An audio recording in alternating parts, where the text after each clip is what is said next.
بسم اللہ الرحمن الرحیم۔ محترم سامعین،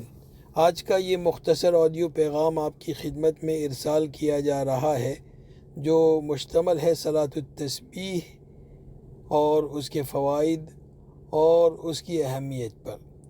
یہ وہ مشہور نماز ہے جو اللہ کے نبی نے اپنے محبوب چچا العباس بن عبد المطلب رضی اللہ عنہ کو سکھائی،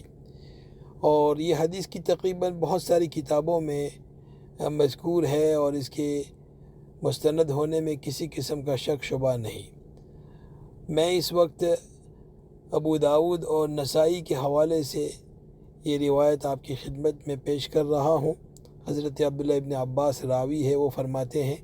جناب نبی کریم صلی اللہ علیہ وسلم نے اپنے محبوب چچا سے مخاطب ہو کر یہ ارشاد فرمایا، اے میرے محبوب چچا، کیا میں آپ کو ایک ایسا عمل نہ سکھاؤں بطور ہدیہ اور گفٹ کے نہ دوں کہ جو 10 کاموں پر مشتمل ہے، اگر اسے آپ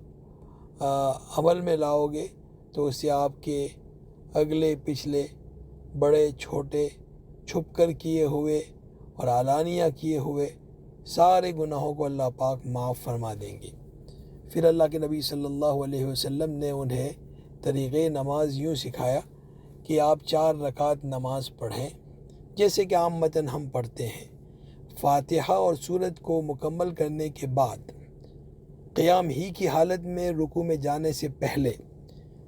15 مرتبہ سبحان اللہ والحمد للہ ولا الہ الا اللہ واللہ اکبر پڑھا جائے گا، جسے ہم تیسرا کلمہ بھی کہتے ہیں، اور پھر رکوع میں جائیں گے۔ رکوع میں جا کر رکوع کی حالت میں رکوع کی تسبیح سے فارغ ہو کر اس ذکر کا ورد پھر 10 مرتبہ کیا جائے گا، یعنی تیسرے کلمے کا۔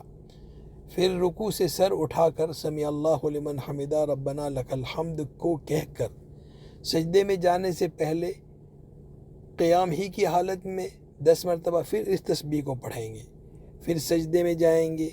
اور سجدے کی تسبیح سے فارغ ہو کر پھر 10 مرتبہ اس ذکر کا ورد ہوگا۔ پھر دوسرے سجدے میں جانے سے پہلے 2 سجدوں کے درمیان میں جو ہلکا سا بیٹھنا ہوتا ہے جسے جلسہ خفیفہ کہا جاتا ہے، اس میں پھر 10 مرتبہ یہ تسبیح پڑھی جائے گی،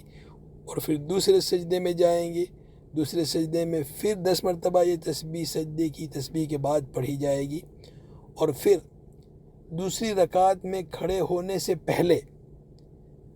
ہلکا سا بیٹھنا ہوگا، اور اس بیٹھنے کے درمیان میں 10 مرتبہ پھر اس تسبیح کو پڑھا جائے گا، اور پھر دوسری رکعت کے لیے ہم کھڑے ہوں گے۔ تو اس طریقے سے مکمل رکعت کے درمیان میں 75 مرتبہ تیسرے کلمے کا ورد ہوا، سبحان اللہ والحمد للہ ولا الہ الا اللہ واللہ اکبر۔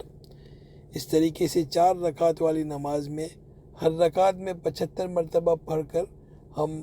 تقریباً 300 مرتبہ اس تسبیح کا ورد کریں گے، اور اس پر نماز مکمل ہوگی۔ اللہ کے نبی نے اپنے محبوب چچا سے یہ ارشاد فرمایا کہ میرے محبوب چچا،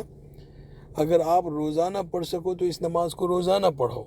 اگر روزانہ نہیں پڑھ سکتے تو ہفتے میں 1 مرتبہ پڑھو، ہفتے میں نہیں پڑھ سکتے تو مہینے میں 1 مرتبہ پڑھو، مہینے میں نہیں پڑھ سکتے تو سال میں 1 دفعہ پڑھو، اور اگر سال میں بھی نہیں پڑھ سکتے تو کم سے کم زندگی بھر میں 1 مرتبہ ضرور پڑھنا۔ ان الفاظ سے اللہ کے نبی صلی اللہ علیہ وسلم کی عنایت فرمودہ تاکید کا بھی ہمیں اندازہ ہوتا ہے کہ یہ نماز کتنی تاکید کے ساتھ انہوں نے اپنے چچا کو سکھائی۔ اللہ ہم سب کو عمل کی توفیق عنایت فرمائے۔ السلام علیکم۔